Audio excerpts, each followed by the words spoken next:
On Friday, Hyundai Motor Manufacturing Alabama made a $25,000 donation to Troy University's Arboretum restoration project.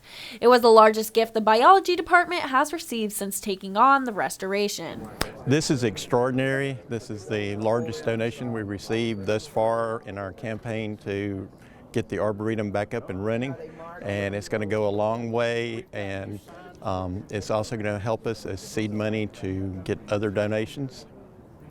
The money will go towards restoring a major part of the facility that went into disrepair and expanding resources for students. This is going to go to replacing a bridge that goes to the island in Mullis Pond, and also a floating dock area where students will be able to safely get out on the water to do sampling of water testing, macroinvertebrates and fish, things like that.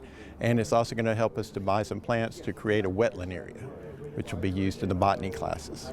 Hyundai representatives say the company was excited for the opportunity to help the university with a project like the Arboretum. Making a contribution to Troy University Foundation and Arboretum is an important part of our own pillars here with our corporate social responsibility efforts with Hyundai Motor Manufacturing Alabama. It takes care of not only education, but also environmental.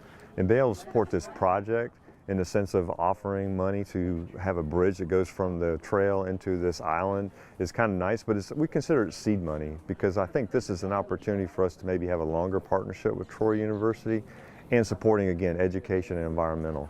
Emmaleigh Clegg, Troy, TrojanVision News.